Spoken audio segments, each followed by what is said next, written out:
आज का जो सेशन है हैंडराइटिंग एनालिसिस।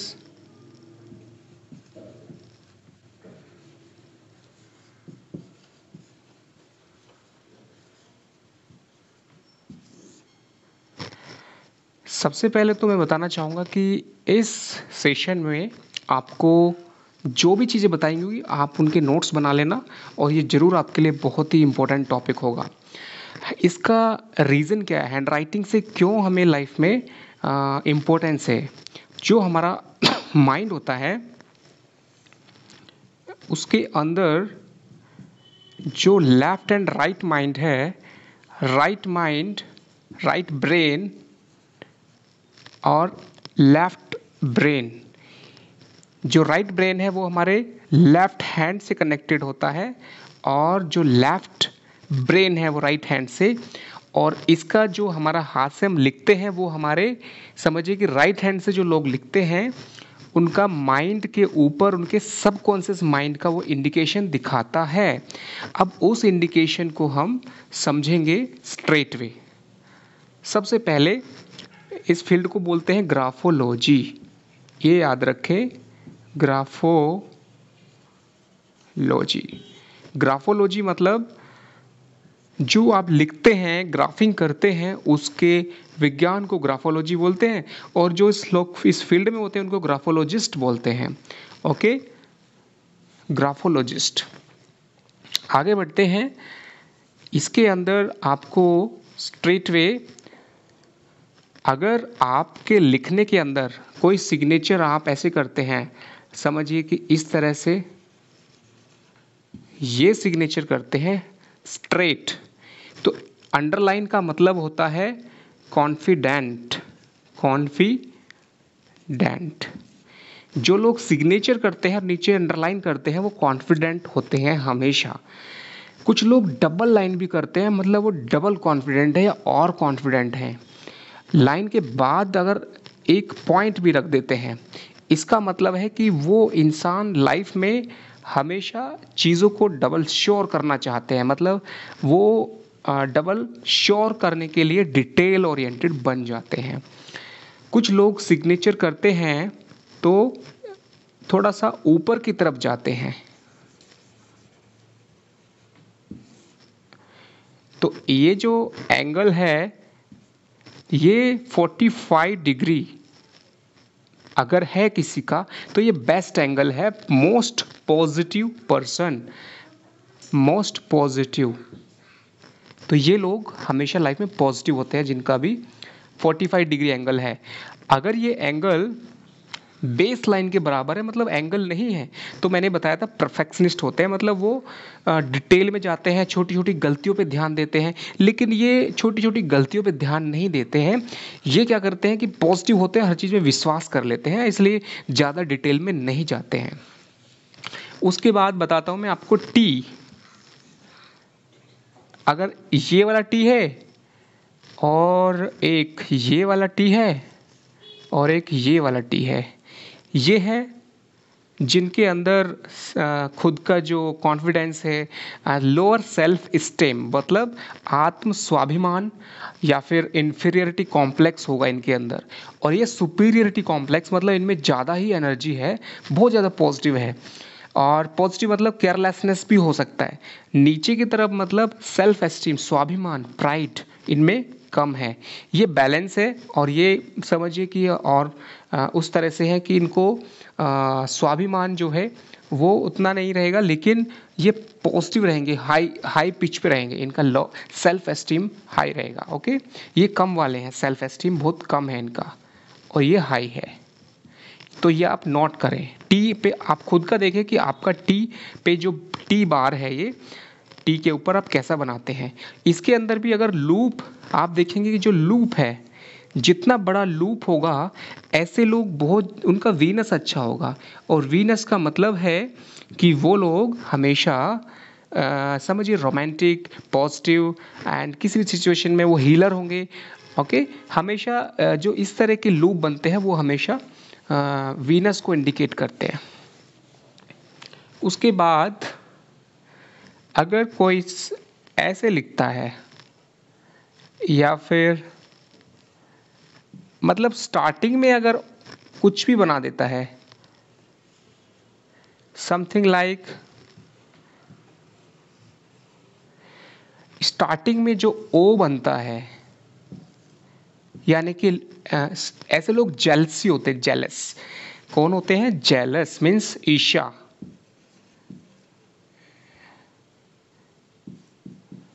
ईर्ष्या, जेलस।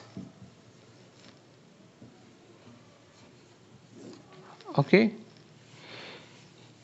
इसके बाद आता है कि जो लोग ओ जो बनाते हैं उसके अंदर एक ओ ये है और एक ओ ये है, या फिर एक ओ ये है, या फिर एक ओ ये समथिंग। ये जो ओ है, ये लोग हमेशा मोस्ट ऑनेस्ट, ये ऑनेस्ट है और ये सीक्रेटिव है, सीक्रेटिव। ये लाई भी हो सकते हैं, LILY। लाइंग मीन्स झूठ बोलना। तो याद रखें, ओ के अंदर भी अगर लूप बन जाए तो ये लोग सीक्रेटिव नेचर के होते हैं। सीक्रेटिव मीन्स ये सब चीज़ें आपको स्पष्ट नहीं बताएंगे, चाहे वो आपके कितने भी खास हैं। तो आप देख सकते हैं इस चीज़ को। आप अगर कुछ इंसान ऐसे ऐसे लिखते हैं या फिर ऐसे, यानी लूप नहीं है, पहले लूप था अभी लूप नहीं है। लूप अगर नहीं है इस तरह से, तो ऐसे लोग ईगोइस्टिक, मतलब दिल पे लेते हैं किसी चीज़ को, घमंड करते हैं। मतलब स्टार्टिंग में थोड़ा सा उनके अंदर ईगो भरी होती है। ओके। उसके बाद नेक्स्ट है स्ट्रेट। अगर इस तरह से आप जो भी लिखते हैं एनीथिंग, उसकी जो हाइट है वो हाइट अगर ज़्यादा है, आप जो भी लिखते हैं उसकी हाइट अगर ज़्यादा है, तो वो आपके सूर्य, सन। सन का मतलब होता है आपके अंदर जो समझिए कि फेम, प्रसिद्ध होने की जो डिज़ायर है, या फिर पब्लिक लाइफ में सक्सेस होने की जो डिज़ायर है, वो बहुत ज़्यादा होगी। ओके। उसके बाद आता है, अगर कोई इंसान जब लिखता है फर्स्ट लेटर बहुत बड़ा बनाता है और बाद में छोटा बनाता है, तो ऐसे लोग किसी भी काम को बहुत फास्ट स्टार्ट करते हैं, बड़ा स्टार्ट करते हैं, या कुछ बहुत अच्छा स्टार्ट होता है इनका, और बाद में फिर वो बहुत लो डाउन पे लेवल पे आ जाता है। तो first letter is the first thing of everything. First letter is first of everything. First letter is first of everything. उसके बाद आता है डी फैक्टर। आप देखेंगे कि जो फर्स्ट डी है उसके अंदर वर्टिकल सिंगल लाइन है, सेकेंड डी में एक लूप बना है जो छोटा है, एंड थर्ड डी में बड़ा लूप बना है। तो ये जो लोग होते हैं ये सेंसिटिव टू क्रिटिसिज्म, मतलब इनकी थोड़ी सी भी अगर बुराई कर दी जाए तो ये बहुत ज़्यादा मीन्स इनको हर्ट होता है, ये सेंसिटिव हैं। ये जो लूप होता है ये हमेशा सेंसिटिव लूप बोलते हैं इसको, सेंसिटिव लूप। ऐसे लोगों को, मतलब अगर किसी की राइटिंग ऐसी है, इसका मतलब ये भी हुआ कि अगर आप ऐसा बनाते हैं तो इससे एक फ़ायदा ये होगा कि इसके आपके अंदर इमोशंस बढ़ जाएंगे। अगर आपके अंदर इमोशन कम है तो हमेशा आप लूप में लिखें, कुछ भी लिखें लूप में लिखें। उससे आपका वीनस स्ट्रांग होगा, उससे आपका समझिए कि आपके अंदर जो उस तरह का नेचर है, वीनस मतलब रोमांस, हीलिंग एंड इमोशंस, वो बढ़ जाएंगी आपकी। ओके। नेक्स्ट जो ये जी है,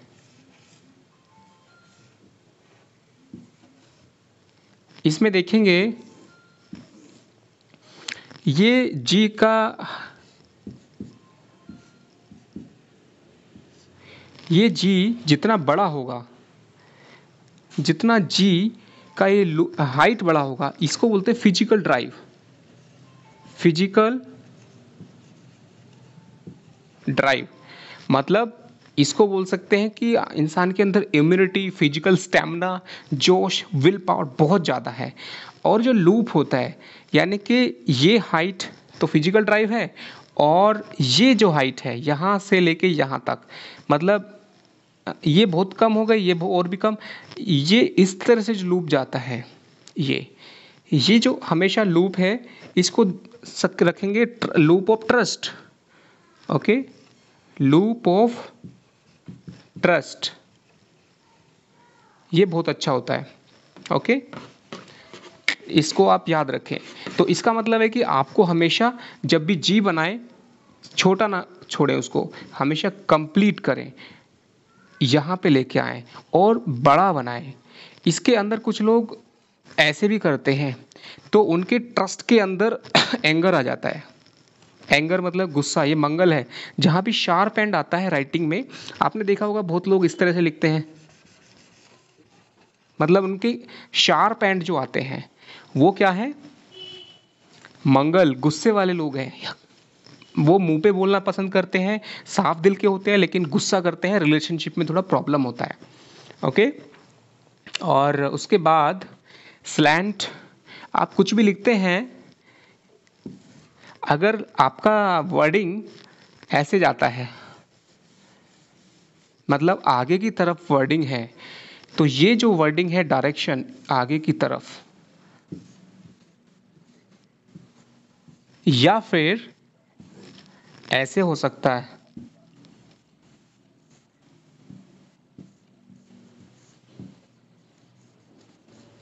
जो समझिए पीछे की तरफ लूप है। ऐसे लोग लॉजिकल होते हैं। ये जो लाइन है वो लॉजिकल का है। लॉजिकल का मतलब ऐसे लोग इमोशंस कम होंगी, बहुत साफ बोलेंगे, हर चीज़ में सवाल जवाब करेंगे, जल्दी से विश्वास नहीं करेंगे, और हमेशा जो है लॉजिक लगाएंगे पीछे की तरफ अगर है। अगर आगे की तरफ है तो ये ट्रस्ट करेंगे, इमोशनल होंगे, एंड ऑलवेज लाइक पॉजिटिवनेस रहेगी थोड़ी सी, और रिलेशनशिप थोड़ा अच्छा रहेगा। तो हमेशा कोशिश करें, अगर आप ऐसे लिखते हैं तो आप थोड़ा ऐसे लिखें, उसके वजह से आपके अंदर पॉजिटिविटी आएगी। और एक होता है आपका जो लिखते लिखते अगर आप नीचे चले जाते हैं, मतलब आपका जो लिखने का फ्लो है, आप लिखते लिखते नीचे चले जाते हैं, सिग्नेचर भी करते हैं तो ऐसे कर देते हैं नीचे की तरफ। तो नीचे अगर आपका प्रोग्रेस है तो ये नेगेटिव थिंकिंग है, सुसाइडल टेंडेंसी होगा। अगर नीचे भी लिखते हैं और मंगल भी है और थोड़ा और राइटिंग है, तो ऐसे लोग, और नीचे अंडरलाइन नहीं है, अंडरलाइन थोड़ा सा मोटिवेशन देती है, बट अंडरलाइन भी नहीं है, नीचे की तरफ लिख रहे हैं और थोड़ा ऐसे लिख रहे हैं, तो ऐसे लोग सुसाइडल होंगे। मतलब आप देखेंगे कि सिग्नेचर के अंदर अगर सिग्नेचर एकदम क्लियर है,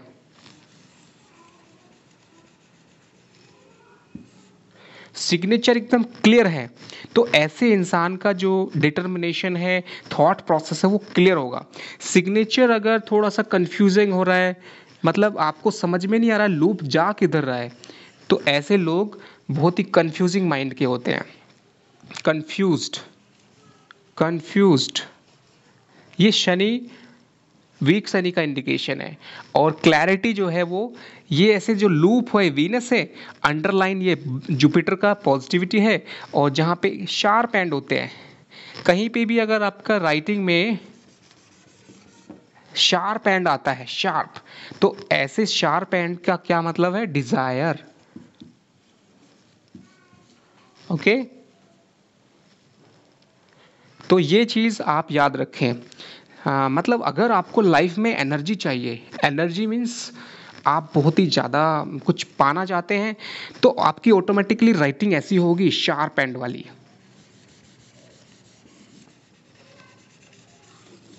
something sharp means corners, sharp corners होंगे।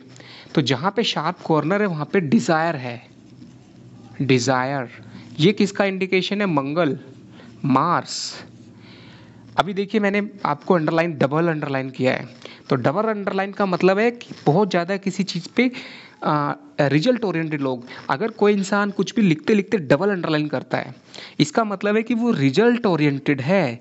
रिजल्ट ओरिएंटेड मतलब उसको जो भी वो चाहता है उसका रिजल्ट चाहिए, रिजल्ट ओरिएंटेड। और कॉन्फिडेंट, डिटर्मिनेशन ज़्यादा होगा, ये बहुत इंपॉर्टेंट है। बाकी अगर आपको थोड़ा सा एस्ट्रोलॉजी आता है तो आप समझ सकते हैं कि जो सन है, सूर्य, सूर्य का मतलब फेम होने की जो आपकी है, तो आप जो वर्ड्स लिखते हैं वो जितनी हाइट ज़्यादा होगी, हाइट वाले वर्ड्स अगर लिखते हैं आप, कुछ भी हाइट वाला लिखता है, या फिर कैपिटल लिखते हैं आप, कैपिटल, सूर्य मतलब कैपिटल लेटर्स, आपके अंदर सूर्य का फैक्टर बढ़ जाएगा। अगर आप बहुत लोगों को देखा होगा कि वो मैसेज करेंगे या कुछ भी करेंगे तो हमेशा कैपिटल लेटर में इस्तेमाल करते हैं, तो ऐसे लोगों के अंदर फेमस होने की डिज़ायर बहुत ज़्यादा होती है। तो याद रखें, ये सूर्य होगा। मून, चंद्रमा, चंद्रमा का मतलब है जो लोग बहुत चेंजिंग राइटिंग है, चेंजिंग राइटिंग है मतलब वो कुछ लिख रहे हैं और समथिंग, और फिर कुछ बड़ा लिखने लगा, फिर छोटा लिखने लगे, इधर आ गए, जिनका मतलब सिस्टमेटिक नहीं है, उनका मून अफेक्टेड राइटिंग है। प्लस अगर वो राइटिंग मतलब समझिए कि बहुत एक एक लयबद्ध है, रिदमेटिक है, रिदमेटिक मतलब एक रिदम है, तो वो अच्छा मून है। अगर उसका कोई रिदम नहीं है, कभी छोटा हो जा रहा है, कभी बड़ा, स्टार्टिंग में बहुत सुंदर लिख दिया, फिर बाद में कुछ उल्टा सीधा लिखा, फिर सुंदर लिखा, मतलब उनका मूड बहुत फास्ट चेंज हो रहा है, तो कमज़ोर चंद्रमा है वो, याद रखें। तो ये जितनी भी चीज़ें मैं आपको बता रहा हूँ, ये सारी चीज़ें मैं बहुत शॉर्टकट में बता रहा हूँ। इनके पीछे एग्जांपल्स, इनके पीछे को आपको और डिटेल में समझाने के लिए वो कल सेशन होगा। आज बहुत ही शॉर्ट में मैं आपको बता रहा हूँ, ओके। बाकी प्लैनेट्स का सारा डिटेल में कल बताऊंगा। आज के लिए मैंने सिर्फ एग्जाम्पल दिया है, ओके। शनि का, राहु का, केतु का, सभी का एग्जाम्पल होता है। उसके बाद इसका कनेक्शन न्यूमरोलॉजी से भी देखेंगे। जैसे आप नंबर 1 लिखते हैं तो वो एक है, उसका हाइट 1 मतलब होता है, आप देखेंगे 1 को कैसे लिखा जा रहा है, तो 1 जो है ये अपने आप में एक ही बार होता है। जैसे 8 है, 8 में क्या है, वो लूप में घुसा हुआ है, मतलब जो लोग 8 नंबर वाले हैं वो लाइफ में ऐसे ही घूमते रहते हैं, मतलब वो हमेशा एक सर्कल में ही घुसे रहते हैं। जो 9 नंबर वाले हैं वो हमेशा एक बार को प्रॉब्लम में घूमेंगे, उसके बाद लाइफ सीधी हो जाएगी। तो ये नंबरिंग का भी मैं आपको हैंड राइटिंग के थ्रू कनेक्शन बताऊंगा, ओके। मतलब कौन से नंबर के लोग क्या होते हैं, और नंबर कैसे पता चलता है, आपका डेट ऑफ बर्थ, अगर किसी का ये है 31 जुलाई 201 समथिंग लाइक दैट, कुछ भी है, उससे हम कैसे उनका जो लाइफ नंबर है, लाइफ नंबर या न्यूमरोलॉजी के नंबर जो है वो निकालेंगे कल एग्जाम्पल से, और उसका कनेक्शन फिर आपके राइटिंग से बताएंगे, ओके। उसके बाद आपका जो हैंड राइटिंग का आपके फेस से क्या कनेक्शन है, तो जो राउंड फेस वाले हैं, राउंड फेस वाले वो हमेशा मून ओरिएंटेड हैं, okay. Moon oriented, moon oriented लोग हैं, उनकी राइटिंग में भी मून का इफेक्ट होगा। जो लोग समझिए कि स्क्वायर फेस वाले हैं, मतलब थोड़ा सा समझिए कि उनका एंड्स जो हैं वो थोड़े शार्प कॉर्नर्स टाइप का फेस है, बहुत लोग ऐसे रहते हैं जो मतलब एकदम स्क्वायर नहीं रहेगा, इसको हम अगर फ्लो में देखेंगे तो ये ओवल शेप टाइप में बनेगा, बट उसमें शार्प थोड़ा सा दिखेगा, तो ये मंगल का इफेक्ट होता है। ऐसे लोगों की एक नेचर होती है, लीडरशिप नेचर है, प्लस उनके अंदर थोड़ा फ्रैंकनेस, एनर्जी, बीपी थोड़ा हाई रहेगा उनका। तो ये सारी चीज़ें कल बताई जाएंगी सभी प्लैनेट के अकॉर्डिंग, जो आपको बहुत इंटरेस्टिंग लगेगा, ओके। तो ऐसे ही आपको कुंडली के साथ एक शॉर्ट कनेक्शन दिया जाएगा कि आपकी कुंडली में जो थर्ड हाउस है, ये फर्स्ट हाउस है, सेकेंड, ये थर्ड, थर्ड हाउस आपका हैंड राइटिंग का है, हैंड राइटिंग। और नाइन्थ हाउस जो थर्ड के सामने है वो होता है आपका भाग्य, यानी कि आपकी हैंड राइटिंग आपके भाग्य को कैसे बदल सकती है, ये क्योंकि थर्ड के सामने है। और पांचवा भाव जो है फिफ्थ हाउस, ये आपकी लगन का है। लगन मतलब प्रिजर्वेंस, मीन्स आप किसी चीज़ को कितना फास्ट सीखते हैं, यहाँ का स्वामी कैसा है इसमें। तो ये इजी टिप्स मैं कल बताऊंगा विद रेमेडीज़। रेमेडीज़ क्या होती हैं कि आपको हैंडराइटिंग में ऐसी कौन सी 5 चीज़ों का ध्यान रखना है। जैसे कि नंबर 1, हमेशा आप हैंडराइटिंग को अगर नोटबुक में लिख रहे हैं तो सीधा बेस लाइन के साथ मिला के लिखें। और नंबर 2, हमेशा इक्वल गैप रखें। एक वर्ड लिखा फिर गैप, दूसरा वर्ड लिखा फिर गैप, इक्वल गैप होना चाहिए। This should be equal to that. इससे क्या होगा कि आपकी लाइफ में बैलेंस आएगा। तीसरा, आपके जो लेटर्स हैं ABOUT, ऐसा ना लिखें, हमेशा इनको कनेक्ट करें। चाहे बहुत लोग होते हैं जिनको राइटिंग का प्रैक्टिस नहीं है, प्रैक्टिस करें। लिखने से आपका सबकॉन्शियस माइंड स्ट्रांग होगा। Practice handwriting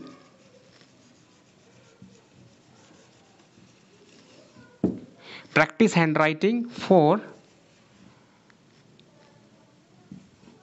strong subconscious